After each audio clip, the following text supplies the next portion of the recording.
I always like to start my presentations with a song. Call me crazy. Oh, the clutter inside is frightful. And my dear, it's not delightful. So let's give it the old heave-ho. Let it go, let it go, let it go.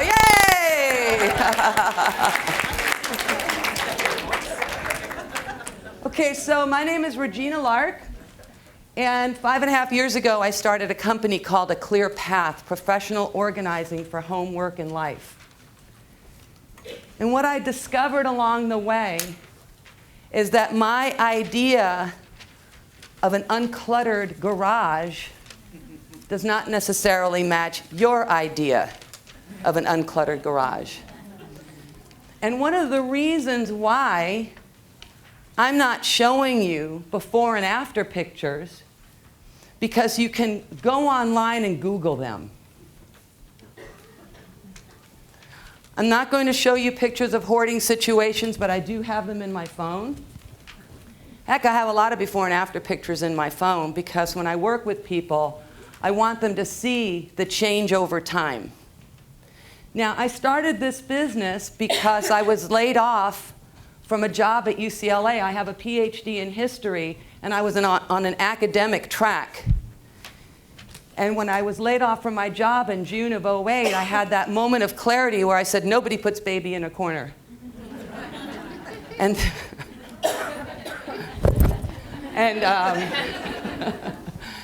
and 3 months later, the recession had just started. I think I was laid off the day before the recession started. And I have to say, the job that I had was killing my spirit. I worked with mean people who exhibited lousy leadership. And I just don't abide.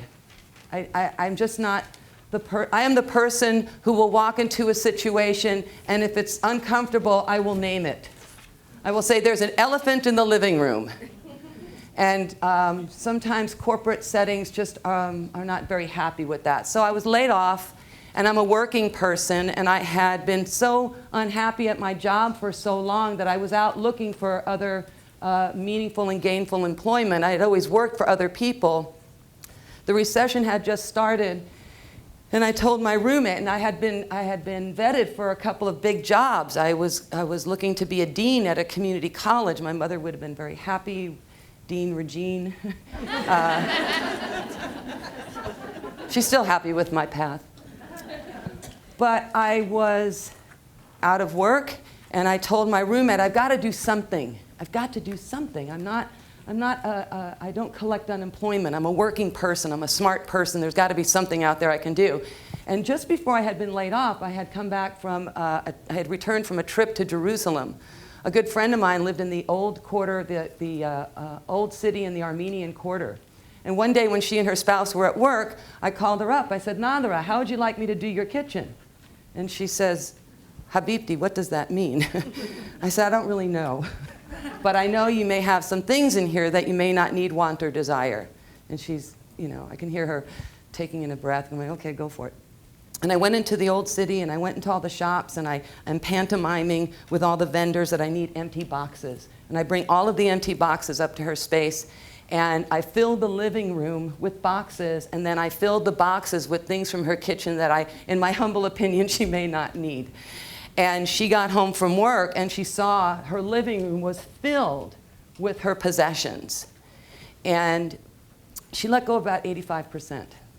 I did not know you needed an Arabic coffee pot for every single occasion, so we kept 12. But mostly, she really let everything go. So I come back to the States. I get laid off from my job. 3 months later, I say to my roommate, I have to do something. I said, I think I'm going to organize. And she said, great, I'll help you build a website. Well, we're both academics. We know nothing about websites. And so I Googled organizer in my zip code. And the first person to come up was somebody known to my roommate in a completely different capacity. Called the roommate, called the friend. My roommate has this desire to be a professional organizer. Friend invites us over for dinner. And she lived on the same street. We walk over to dinner. I name my company. I'm looking down an alley thinking, it's got to start with an A. because of the yellow pages. It was 08. We weren't using yellow pages. And I came up with the name of my company, A Clear Path, and I really loved it. And I had my very first job on my 50th birthday, October 7th, 2008. And I had been hired to declutter a one-car size shed, one-car garage size shed that had been exposed to the elements for 20 years.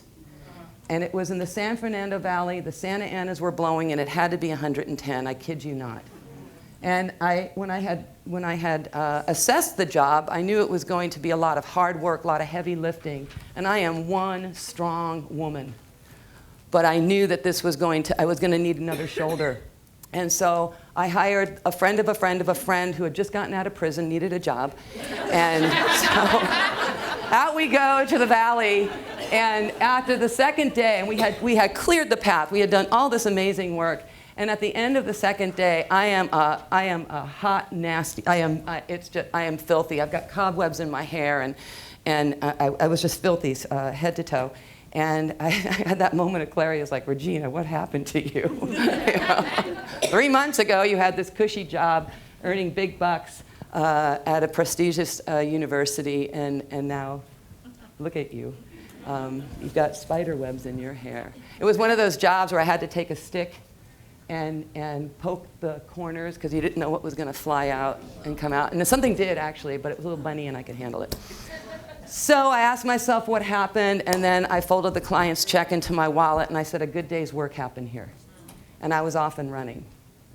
And I started this business truly believing that all I had to do was go into your spaces and do what I do, clear it up, put things away nice and neat, fill my car with items to go to the donation center, and then I'm off. And that worked for me for a couple of years. But in the work that I'm doing, I'm recognizing just what we were having this conversation before we started. People are saying to me, I keep all of these things in my drawer and I never access it. Why do I do that? And I'm thinking, just let it go. But we go into the drawer and we start seeing love and memories, and we see that which filled our heart at some point. Doesn't do it to us now, but at some point. I go into people's homes and they say, I've got 3 junk drawers in my kitchen, and my first thought is, well, if it's junk, why are you putting it in a drawer? And I really want you to ask yourself that question when you go home. One way to start the decluttering process is to start paying really close attention to how you're describing what's going on there. The thing about clutter, who's here has clutter? Let's be honest. Have you ever asked yourself why? Why? Do you want to tell? Somebody tell me, why do you have this? Go ahead. My excuse is that I have 3 children. You have 3 children. Go ahead. Procrastinate 3 children? Because you look at it, you open it, and then you make a pile because you're going to get to it later, and then before you know it, you have more than just a pile. Okay, say this. I look at it. I open it. I'm telling you, listening to how we're describing what's going on, things will begin to shift for us. Who else wants to tell me why you're holding on to clutter? Go ahead. I might need this. Yeah. Oh, we might need it someday. How many have got I might need it someday syndrome? Yes, yes. So we might need it. What other reasons why would this be? Yeah. I'll say when I was little, I didn't have a lot. So Yes. now I need to keep everything. Right, and so I hear, okay, so I hear a lot of, what? 10. It's been 10, because 10 was such a great age. Yeah. I have a nice organized place for it, but I don't have time to put it there now. Ew, but you're not dead yet. You do have time. I'm just saying. Go ahead. Yes. I've heard that you've got to save, like, some of your taxes and different things for 10 years, 7 or 10 years. Mhm. And now I got a new friend in my life. He says, since your husband has passed away, get rid of all the old life if you want me in your new life. We call that That's two-legged what I clutter. I didn't really just say that, did I? All the way in the back. I can't hear you?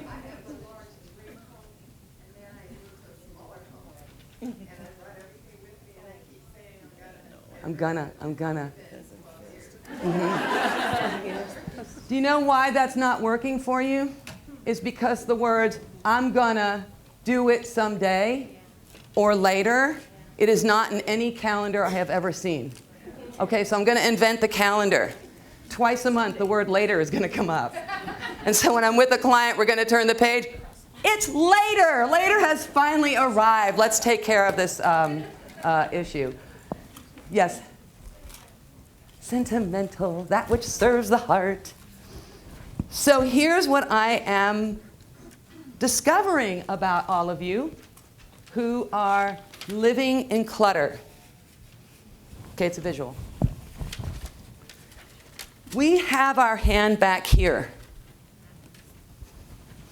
And we're holding on to the memory, the sentiment, the musketeer ears, stuff from when we were 10. At different points in our life cycle, the things that we're holding on to from the past, at that time in our life, they served us. Here's one way to keep clutter at bay.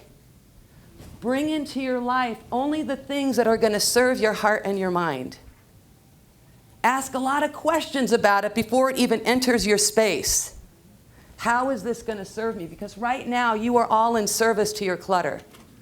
If you have to move something to get to something to move, stop. But my suggesting that you stop isn't good enough. And one of the reasons my declutter talks have they've become very different. I used to go in and say, do this, this, and this, and you'll be clutter-free. And I know a lot of people who came to my talk would go home and they'd stand there and go, she made it sound so easy. And what I've discovered that there are brain types, left brain dominant, right brain dominant. And depending on your brain type, in large measure, will depend on how you're dealing with your clutter. So put that aside. So then we have our hand back here and we're holding on to the past, the memories, the love. Sometimes I'm sitting on the floor with a client and we pull a box out from under the bed and I don't know, but that box is filled with trauma. So we hold on to things for a lot of reasons, back here. And then we got our hand out here. I may need it someday. We hold on to that which we may need someday. And the someday, by and large, is this kind of nebulous, floaty thing.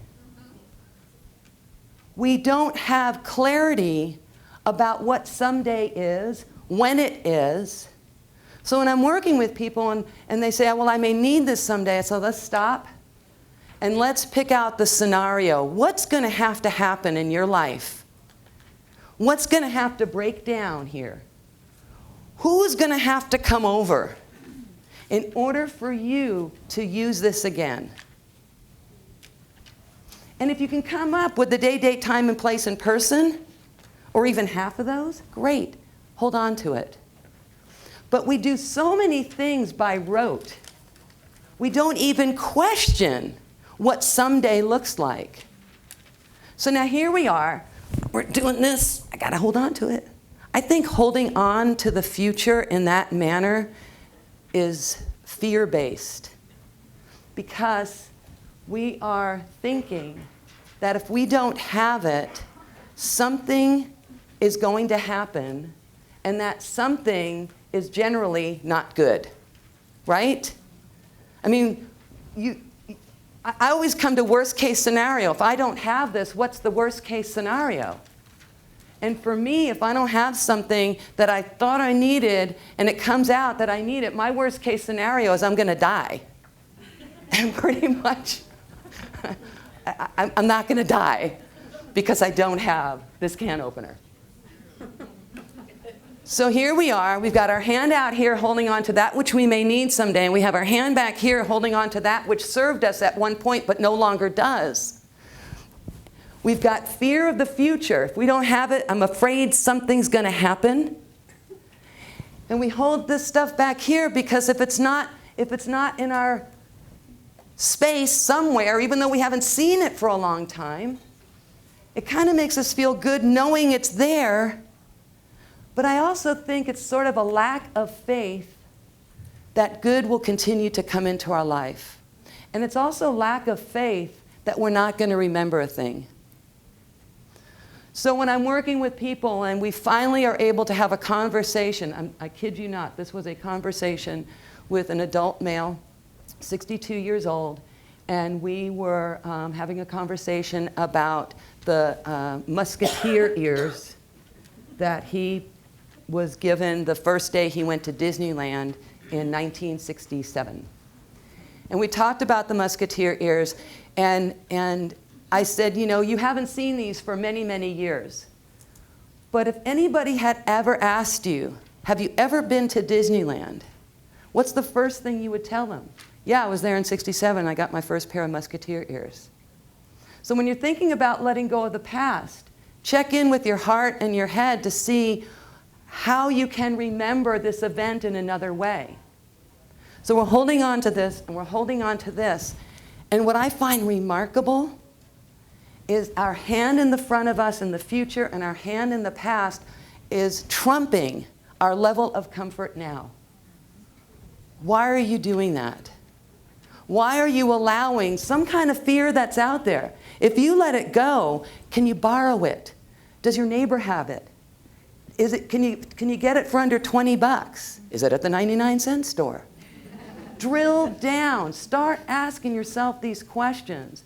Don't allow, if you can, don't allow the fear of the unknown trump your ability to feel comfortable now. When I hear people say, but I don't know what to do with this, ask questions. Who could use it? How is this serving my life? I'm going to stop there and take some questions. What do you got? What are you dealing with? Who's got clutter? Yes. I have clutter, but I have problem with organizing the. You can't organize too much stuff. In order to deal with a cluttered space, the first thing you really need to do is decide what you want the space to really look like. What is it about the space? What's the use of the space? I had an opportunity a couple years ago to interview Peter Walsh, and Peter Walsh is one of our gurus of organizing. And I said, Peter, what do you think is going on in the American family that their houses are so filled? And he says, they don't respect their space. We have this much room. Wherever we move to, that's the room we have. And so many people are spending billions of dollars holding on to things in storage units. I kid you not. I'm working with somebody right now. We're finally getting into her 10 by 30 foot storage unit. That's ginormous. And she's had it for 10 years at $450 a month. That's real money. And she's not an anomaly. This is prisons and storage lockers are growing industries in this country. I know there's a connection. I will find it. Trust me. So you have a lot of stuff, and the first thing you need to do, if you're looking to declutter, if you have a declutter project in mind, one way to increase the likelihood of your success is to stand in each area, open every drawer, and just take a look. See what it is you have. What is really there? If you've got piles, if things are stuffed in closets, don't do anything. Just look. And start asking yourself questions. What in here is serving my heart? What is uplifting and elevating my mind? Is the food in this cupboard, is it good for me? Is it expired? Just, probably. Just look.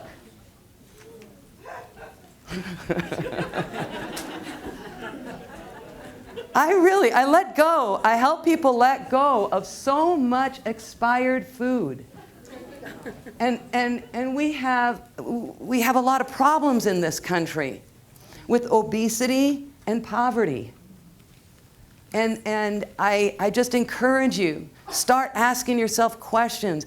What does it mean to have enough? We don't ask ourselves that at all. How many black pairs of pants does a woman need? You have a hand back there. Yay. Oh, it's his fault. Hey. Oh, I bet he loves that.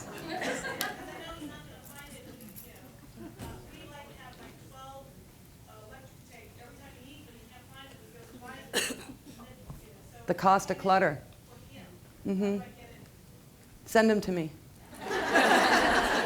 Yes, I will get to that, yes. Like one of the ladies, when I retired, I moved from a huge house to a smaller house. Mm-hmm. I have clutter. Mm-hmm.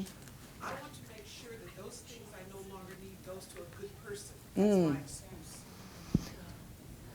I need Do you have like a big definition of what a good person is? I know will enjoy it. Anonymously, goodwill won't work. So I'm coming up Okay. with excuses. Yes, you are, because what's the whole point of that exercise? To give yourself clarity, to help you feel control of your space, or to give it to a good person? There's a lot of reasons why we do this. What I'm going to suggest here is start asking different questions. The light is hard for me to see. Yes? Kids, I've got a 2-year-old. Let him go. Really cute 2-year-old, you're just kidding. Cheap. First kid, I don't know developmentally which toys, not interested in today, but 2 months from now she is, versus which ones are done and gone so I can get rid of them. So I'm struggling with the kid clutter, the kids' toys. When do you, I heard kid clutter, I'm like, get rid of What them. are the questions to ask? I guess that's my thing. Right. What are the questions for kids' toys? Okay, so kids, wow, they sure bring a lot of stuff home, don't they? I'm going to segue to that for a moment. Here's some strategies about kids. Tell your relatives, we would like to have an experience, not a toy. Start there. One way to alleviate clutter is to stop bringing stuff in through your front door. So ask people to give them experiences, not stuff. And then you have a relationship with them. And cognitively, you are able to see where they're going with their playtime and how they're processing the information and the knowledge. I am not a parent for so many reasons, and I am child-free. I'm not childless, and but I know that there are great sources out there to help you with the developmental part of how you're dealing with toys. I will say, for all the paper and the art and the assignments and all of that stuff that's coming in, 2 suggestions. As soon as it comes through the front door, you're like, oh, isn't that cute? And then you put it in a long, flat, Storage bin. it's not height, it's not tall, it's short. But it's another word. Shallow. Thank you. Neither was a word. A long, shallow bin under the bed. Don't go all feng shui on me. Under the bed. For the year, all the artwork, poof, poof, put it under the bed.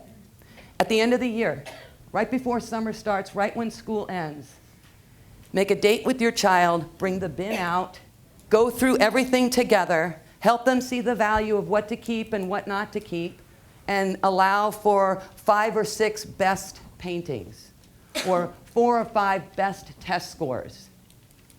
Because really, you're saving it for them, right? For how many are saving the wedding dress for their daughters that aren't conceived yet? I may need it someday. You're going to give them a really good way to deal with the stuff of life. One of the reasons why y'all have a lot of clutter is because we're not raising children to know what to do with stuff. We don't really raise people to have good relationships with money, people, and stuff. That's how the term two-legged clutter came into my vocabulary. Because I was working with somebody, and he was telling me about these folks that have taken so much advantage of him. And he was somebody who had been born with a silver spoon in his mouth, and he was able to be very generous with his money. But people just bilked him for everything he had. And so I started calling them the two-legged clutter. I don't want people around me that are not there to uplift and elevate my spirit. If I'm going to bring in a friend to help me declutter my closet, I don't want her to say anything negative to me about that process. I want her to say, oh, honey, that never looked good on you anyway, let it go. Right? I don't want her to criticize me. So I won't even bring two-legged clutter in to help me do a clearing of my own stuff. I'm here to tell you to really start thinking about what it is that's going on in your space. What other issues are you dealing with? Yes? So my best friend says, okay, Patty, this is what you do. She's moved 4 times since 2005. She says every time they move, she gets rid of it. Well, I've lived in the same home for 20 years. And I've seen hoarders, and, no bad juju to those that have that bad of an issue. I don't live like that. Mm-hmm. I can walk through my hallway and get into rooms and not have to move anything. Everything's cool, but for me, I think it's like a paper thing. Oh, yeah. Yeah, it's like, how many years do you need the bank statements and the Mhm. tax things? And I do, and I have desks and drawers Mhm. and file cabinets.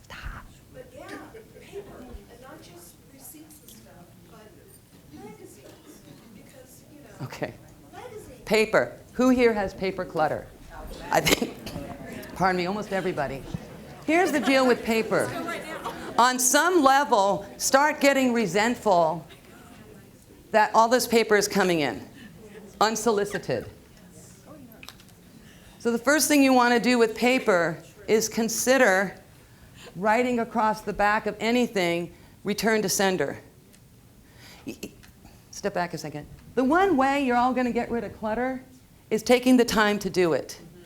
I do have a magic wand in my car, and I will bring it out occasionally. But for the most part, this is a time-consuming thing to do. And paper is the worst, because it's so tedious. So, I will say that I would never have given you a handout. Because I don't want to clutter you of things. One of the things I like about the bags that they gave at the conference is that they're not filled with things that we probably are never going to use. I go into homes all the time and I see conference bags and I said, what's that? She said, it's a conference bag. I said, well, why haven't you unpacked it? Well, I don't even know what's in there. I said, well, why did you take it? She goes, they gave it to me. I said, no, you took it. Big diff. Okay, so the only handout I ever give at my talks is my business card because all the resources are there. So my business card was on all the chairs. If you go to my website and sign up to a newsletter, and you'll see the newsletter with a woman, she's got like thousands of pieces of paper all around her head. You will get a download called Paper, What to Keep and for How Long. And it's a 3-page document that I've culled from legal and IRS sources. And it's A to Z, what to keep and for how long. So that's one way to deal with the paper. But the way you really want to start dealing with the paper is putting a date on your calendar to start dealing with the paper. One of the ways you're going to be successful in decluttering is once you have assessed what needs to happen, and then you write down on a piece of paper everything you want to clear. Start plugging in the dates that you're going to do it. Make a commitment to yourself. One of the reasons why I'm super successful with clients is because we meet each other at a designated date and time. And we hit the ground running, and we roll up our sleeves, and we have fun and conversation, but we're there to meet a particular goal that day, and the work gets done. If you have a lot of clutter, project manage it over a year. because it's been in your life for longer than a year, make the commitment. Whatever day you can devote 2 to 3 hours a week. I am a self-employed person, and I'm a very, very busy person. And Friday afternoons is my business of business time.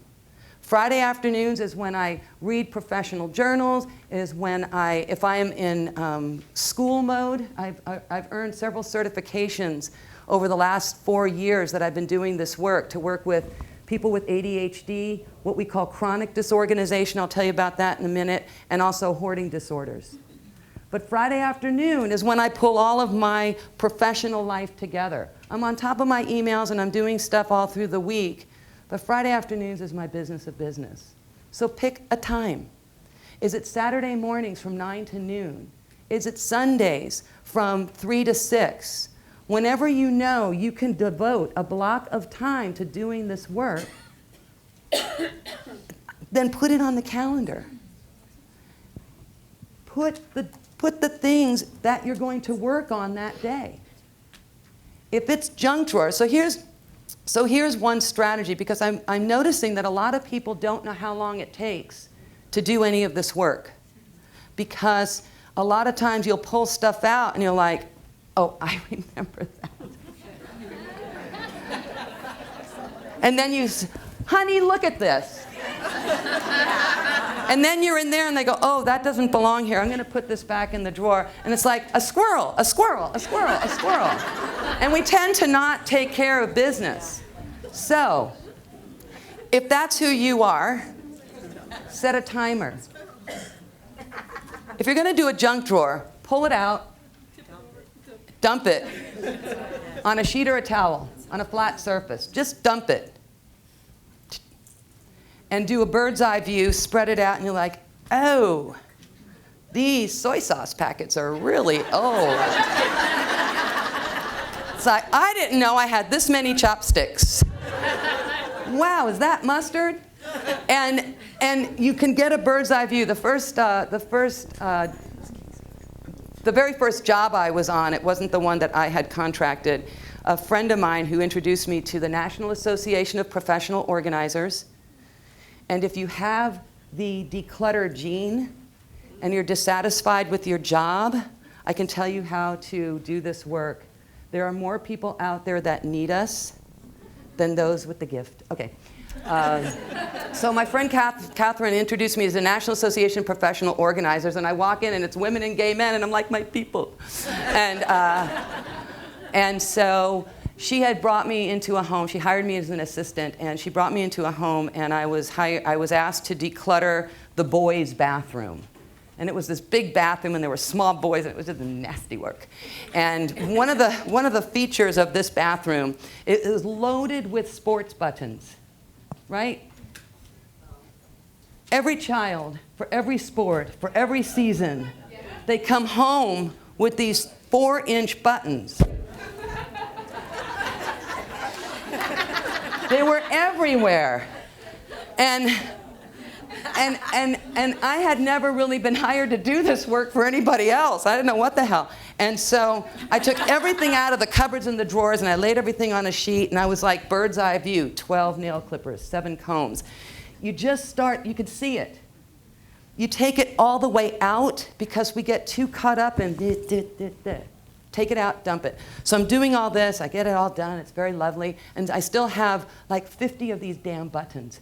And so I was walking around the house, I'm like, what am I gonna do with these buttons? And I went into the garage and I found rope, and I braided the rope. And then I draped the rope around the 2 bathroom mirrors. And then I stuck all the buttons. Mom comes into the bathroom. She's like, I love this. And I thought, I can make someone cry by doing their bathroom? Sign me up. And so, but that's a strategy. When you are, and then if you do a junk drawer, time yourself. How long is it taking you to do it? If you're pulling stuff out, if you're dealing with paper and you're pulling out stuff and you come across love notes or hate notes, if you're coming across my mom has come across a lot of Regina, I'm sorry letters. Dear Mom, I'm sorry I called Darren a pig. Dear Mom, I'm sorry. So we have a lot of Regina I'm sorry letters that I have now bound in a book. And so we have the I'm sorry. When you're coming across something that's going to solicit an emotion, and you've blocked out some time to get this work done, and then you come across that, put it in an emotion box. Just put it aside. Allow yourself to spend the time with that when you have the time. Because too often, people will start a declutter project, and they'll get it all out, and they'll do it, and they'll go, and they're like, oh my gosh, I got to go to yoga. And then they come home, and the stuff is still out, and they're angry and frustrated. They put it all back in, they shove it, and now it looks worse. So when you're doing this work, you've got to commit to the time. For every hour that you're going to spend, and this is roughly speaking, and we're going to get to rules and principles in a moment. For every hour that you're going to spend in doing any kind of declutter work, you need to have another hour to make things right again. You need that second hour to put the things in your car to go to Goodwill. You need that second hour to reintegrate into the space that which you intend to keep. You need another hour. You need that second hour just to tidy things up. And so when I'm working with somebody and we have booked a 4-hour session, I'm always thinking about what it's going to look like at the end. We come up with our goals. I make a big, giant mess for 2 hours. I'm like the Peanuts character with all the pig pens. And then I know after a couple of hours, I need to start thinking of the end of the project. Sure, there are still many decisions that have to be made, but I won't walk out of the space unless things are right again. And I'm usually pretty busy that I really need to leave at the time I say I'm going to leave. And so give yourself that time. It's a gift for you. So what do you want to do? You want to start looking at why you're allowing that which you may need someday, and that which had brought you joy at some point may not be doing it anymore. Start thinking about that. Look and see what it means to have value in your space. What do you value? Here's a silly metaphor. Toilet paper has value. We bring paper into our place, and the roll and the paper are meaningful. We don't even know how meaningful. We don't even think about how meaningful. We know how meaningful it is when it's not there. And so the roll and the paper, it comes in, it's got purpose, we put it where it belongs. We use up all the paper.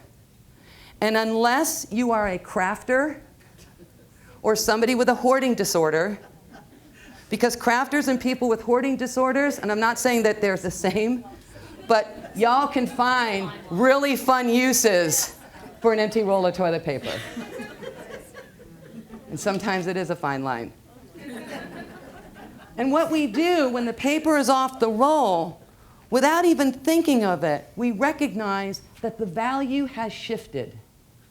And the roll goes into the recycle container. It's different to us now. Look at what you're holding on to from the past and see if it's shifted for you. Try not to hold on to stuff out of guilt. I know a woman who keeps these god-awful, ugly throw pillows on her couch. It's got yarn.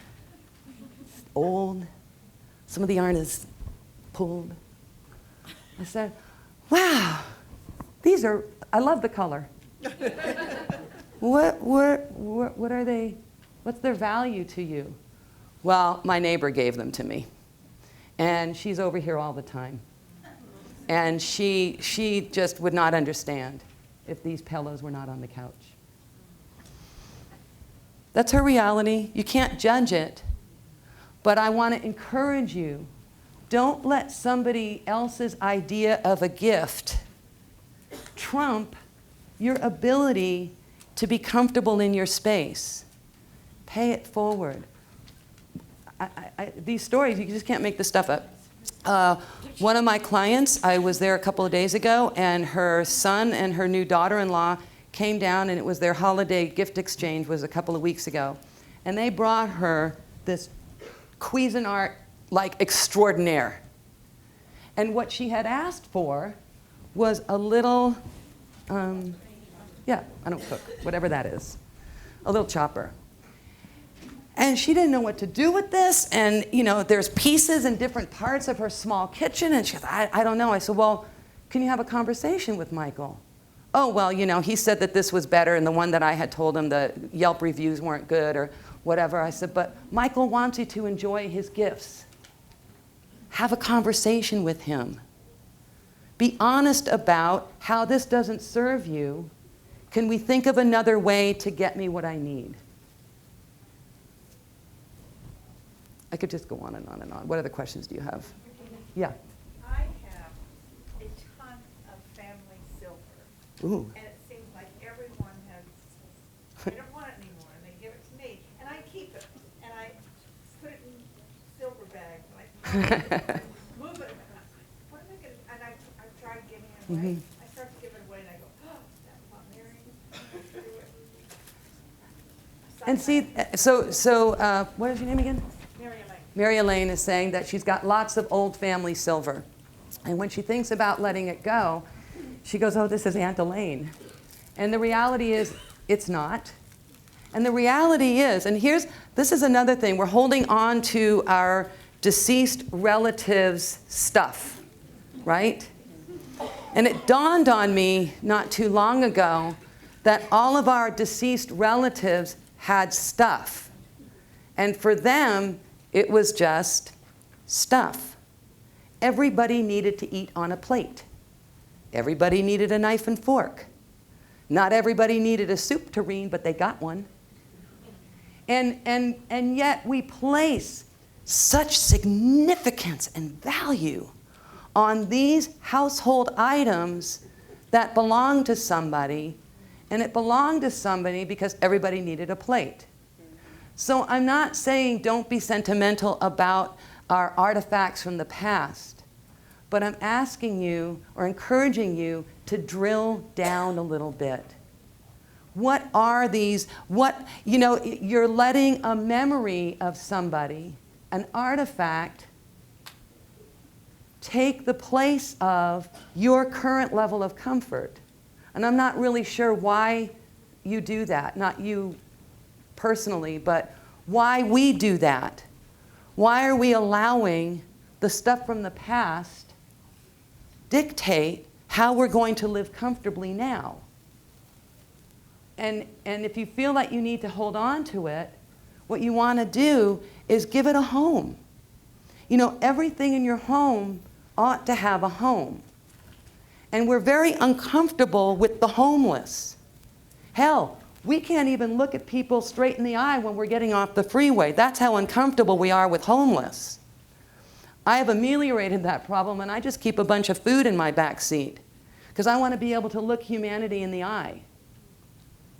And I don't want my space to be a place where I'm not going to look at that surface. We tend to, at some point, not see our clutter. Big hand back here. Yeah. I have a question. Part of mine is sentimental also, but the other part is you see programs like Antique Show where things might have a value, and if you just give it away, you could be giving away a lot of money. So do due diligence. Look online. Folks who have, I hear a lot, but this, I paid a lot for it, right? A, you're deciding that the retail price was actually really worth it. Generally not. B, if you think it has some value, go on eBay and look in a similar item. See what it's listing for. That may not necessarily be what it's sold for, because things are going to sell for what people will decide that they want to pay for it. So do some homework. If you have true antiques, go to an antique house. Look, do the footwork to get the answer that you want. Generally speaking, most of our regular household things are just worth less than what you paid for it. And one thing I've noticed is that in this last recession, so many people had to downsize that the thrift stores are just filled with stuff. Good stuff, valuable stuff, but stuff nonetheless. Yes? I just wanted to tell you, I almost didn't come here. I had the joy of sitting next to you this morning when you talked. And I loved it. I am thrilled that I came. Thank you. I not only needed to come to this, I know all of the women here today at this big conference about them. And I wanted to hear what you had to say. Thank you. It sounds very delivering. I want to say one more thing. In my efforts to try and declutter, occasionally it's just a minimal effort. I attacked underneath my kitchen and my bathroom sink probably a month or two ago. And I gotta tell you, when I reach down there and I look at that, it's like I just do a health spa. It's like, oh. Yeah, it's nasty down there.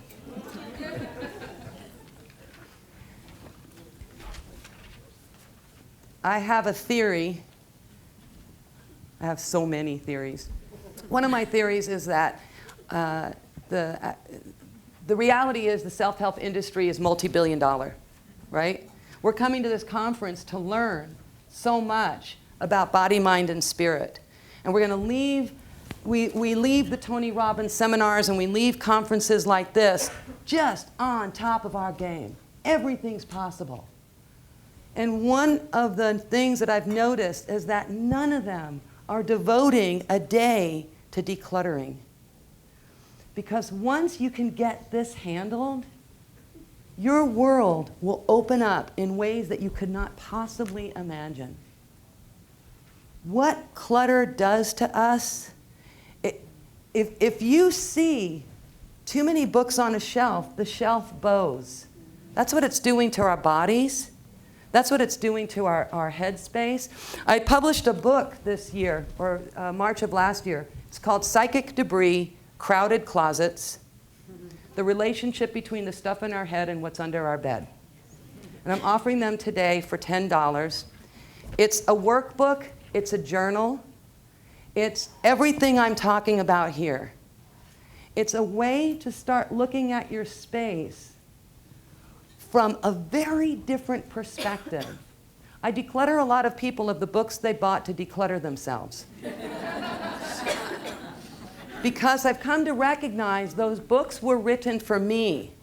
I'm left brain, linear, I can catalog. I can read something that says, make a file like this, I'll make the file, put your paper in there, and then file it, and I will find it in 5 years. Because that's how my brain processes information. At any given time, if I'm in front of my computer, I have no more than 10 emails in my inbox. Because I can't stand it. I file them. I take action on them. I want to encourage you. So the books, so the books were written for people like me. We declutter them. You'll buy the books because they're not geared toward right brain thinkers. And there are a couple of ones that I would recommend. They're on my website for people who are right brain dominant. I'm going to say a few words about a condition that professional organizers have come to know as chronic disorganization. I am a member of the Institute for Challenging Disorganization. Who knew?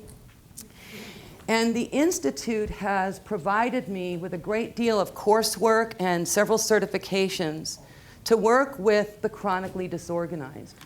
And a chronically disorganized person is somebody who has just been in the clutter all their life. They're known for it. Oh, Mary's always late. Oh, Mary can never find her keys. They're known for it. And some of them have taken it to new heights, and it's a point of pride. And some feel very shamed by it. More often, they're shame. So they've been in clutter and chaos all their life. The clutter has impaired the quality of life on some level. Chronic lateness, can't find the keys. Something is making their lives really hard to be in. And the third hallmark of chronic disorganization is that everything the person has tried to help relieve the situation, they have failed themselves miserably. They've just not been able to get it together. And they call themselves lazy and stupid. What's wrong with me? They'll leave my workshop and they'll say, she made it sound so weird. I can't do, there's something wrong with me. It's because often you're not really recognizing the right brain dominance of your life. Right brain dominant people, creative, talented, musical, artistic, social, they love being around people. I started playing golf because I thought, I'm going to meet a lot of women who are avoiding their closets. I'm going to meet people that love to socialize. One of the reasons why I have so much fun in most of my sessions, I work with a lot of professional women with ADHD. And I love it because they're so much fun. They're fun and they're creative and we get excited. I worked with somebody the other day, it was like 4 weeks ago. She could not stand hanging up her clothes. Now, it was hard to get the hanger in the closet, but she couldn't stand it nonetheless. And there were clothes everywhere, and the goal for the day is we got to get all the clothes off the floor. So we talked about, well, what will it take for you to get the clothes off the floor consistently, to keep it off the floor? And we went back and forth, and we decided to go shopping. And we went to Restoration Hardware, and we bought really cool hooks, elephant noses, all animal theme. And now, when she gets home from work, back up a second. The other thing about her and how I'm working with folks is we come up to understand what are her learning styles. Is she visual? Is she auditory? Is she kinesthetic, tactile? And she's very kinesthetic. And so the hooks, that's how we got to the hooks. And so now she takes her clothes off and she tosses them up on the hook. So it gives her the movement that she likes, the clothes are off the floor, and it becomes art. You know? So right brain creative people can really come up with some fun strategies. Another woman, I work with a dean at a major university, and she had lots of wall space, and wall space is great real estate. You could put earring holders, all kinds of things you can put on your wall. She had lots of wall space, and she was always late for meetings, and she could never find the paper. That's why she couldn't find the papers that she needed to get to the meeting.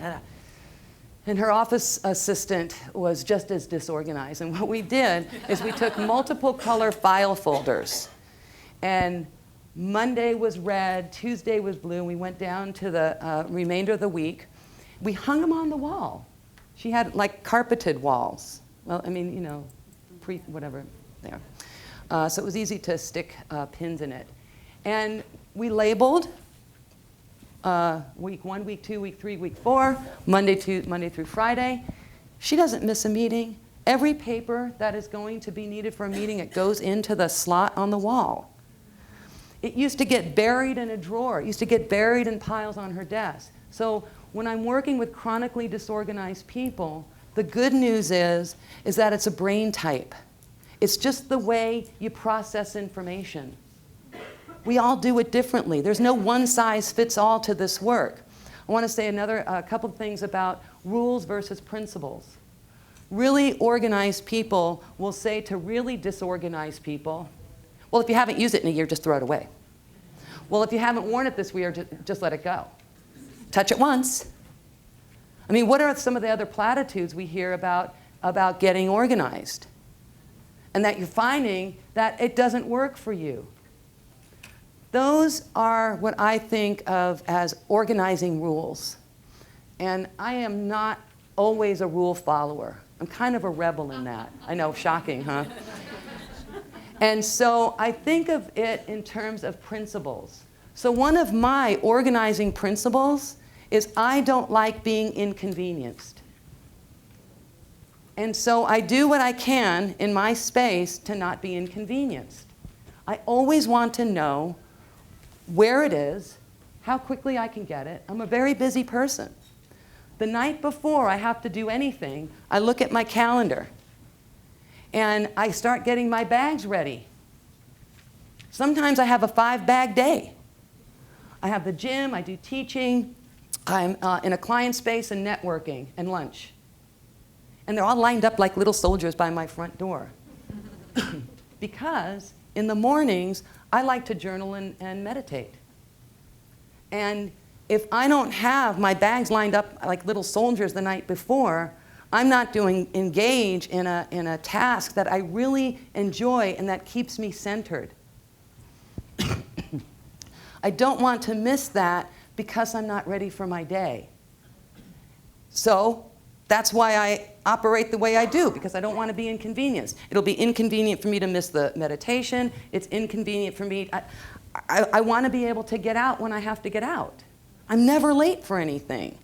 And it's not because of any other reason, is that I've chosen how I want to see myself as an organized person. The only thing I've recognized along the way, that the only thing I can control in anything, in the universe, in my space, in interpersonal relationships, the only thing I can control is how I'm going to think about it. I have no control otherwise. So if I think about my space and this idea of not being inconvenienced, I also want to be able to find what I need because I want to be able to put it back as soon as I'm finished with it. I'm the type of person that I don't get out of bed in the morning until it's made. Do you know how to do that? Okay, one great organizing tip. 2, make your bed in the morning, do your dishes the night before. Because you don't want to wake up to chaos. You don't want to wake up to a to-do list. Oh, I got to get those dishes done. Why do that to yourself? So this is how you make your bed before you get out of bed. When you're done sleeping, and you're alone, because your partner may not understand the concept, scooch to the top of the bed in the middle and bring all the covers up. And then slip out. And then it's done. You can go on with your day. Other comments or questions? Yeah. I've been working on my garage for two days now. Oh, yay. But I have about 15 boxes of papers to sort. There might be pictures in there. There's magazines, there's paper articles. How do I start? Do I have 3 piles? Or what Good question. do I do? So the question is, I've got these boxes of papers. How do I start sorting? 1 box at a time. Get it on your calendar, or make sure you have enough time to go through an entire box. And if you haven't done an entire box of papers, give yourself a block of at least 4 hours. And begin to sort. Keep, for sure. Need to find out if I have to keep this. Recycling, and it's not mine, it belongs to somebody else, and I've been meaning to give it back to them for a long time. If you've got lots and lots of pictures, take the bin, the tub, the boxes of pictures that you have, get it on the calendar, and start making a commitment to deal with them. Put it in front of you with the TV at night. Get a little box. Take them out of the bin. Take a couple of handfuls out of the bin and put them in a box next to you. And start letting go of all the pictures like, where the hell is that tree? Whose rock is that? Let go of those first. Then let go of the pictures that say, one more, one more, one more, one more, one more. Then start bundling them up so you can start paying them forward to family members or friends. Before you give it to them, ask if they want it. Because too many of us will just take, oh, thank you, what am I going to do with these? I know a woman who had an elephant collection. She had hundreds of elephants, ceramic, paper, metal, big, small, long trunks, short trunks, big ears, small ears. And I said, oh, you collect elephants? And she says, not really. I said, well, how did all these elephants come to be here? What? People start giving them to you. So she told me the story. She had 2 elephants on her sink, on the little counter above her sink. And her best friend came over and says, Sally likes elephants. So her friend's been bringing her elephants for years. And so is Sally. And her neighbor, and her friend, the kids give her elephants.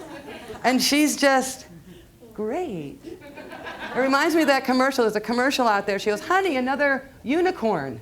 And he's like, great. And they take it to public storage. And I am like throwing my shoe at the television. Call an organizer. You had a question. ADHD. I'm the OCD one. He's the ADHD. Right brain, left brain, incompatible. Yeah, two-legged clutter.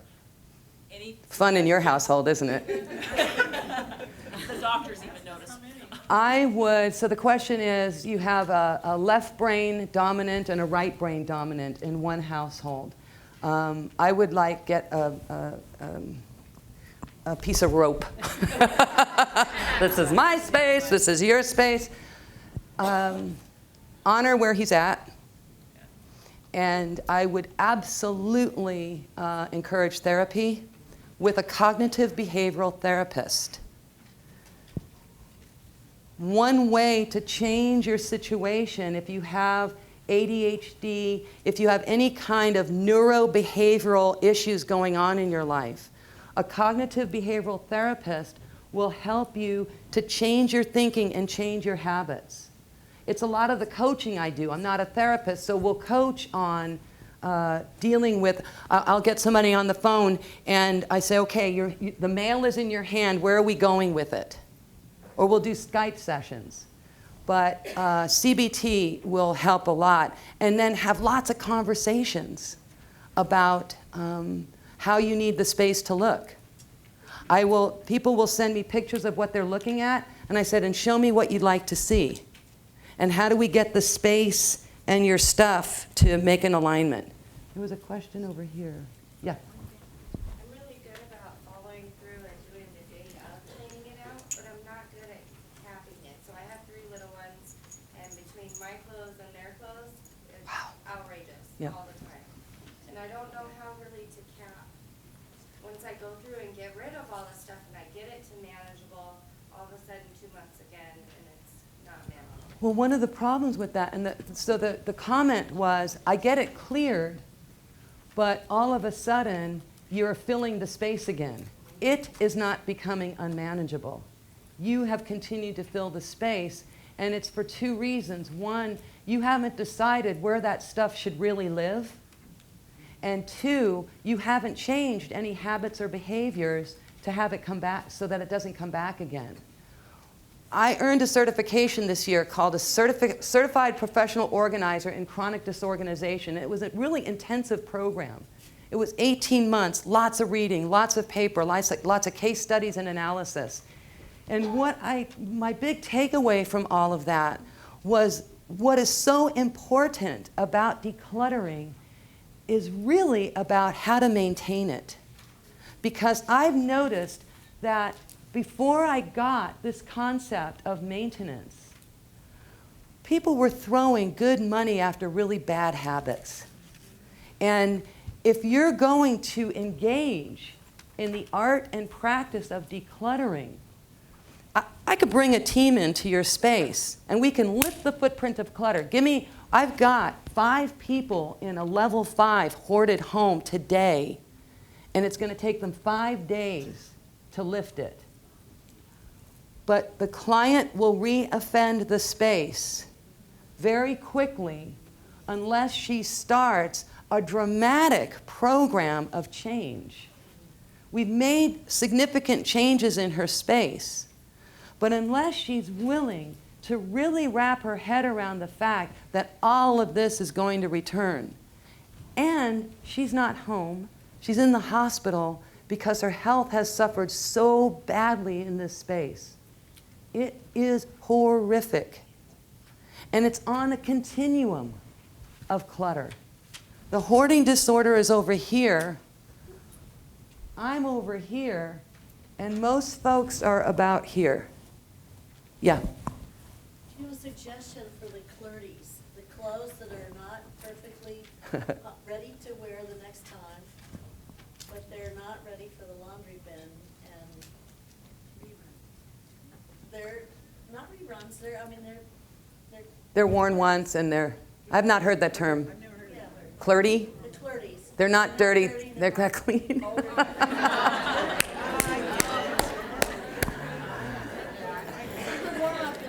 You know, it really depends on your space and the size of your space. My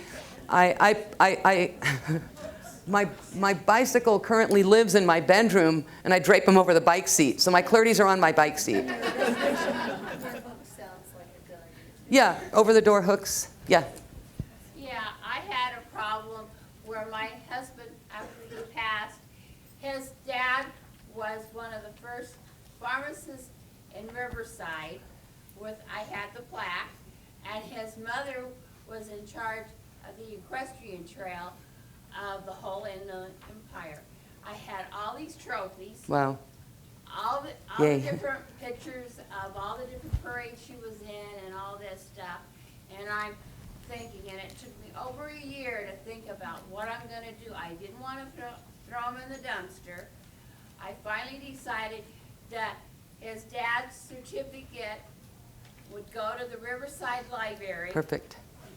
And his mother's stuff of all the horses would go to Norco. I had 7 boxes to Good take job. to Norco. Good job. Pay it And forward. The trophies, I took to a trophy place and says, here. Melt them down. Whatever you can do for somebody else that can use them. And Great. That didn't have much Good job. money. Good job. If you go to my website, I have the equivalent of 12 pages of what to recycle and where. From wine corks to women's business attire to children's clothes and CDs and DVDs. We could do this forever, right? And so I'm here to sign books. I'm here to answer your questions. Have a great rest of the conference. Enjoy your lunch. And I will see you around. Thank you very much.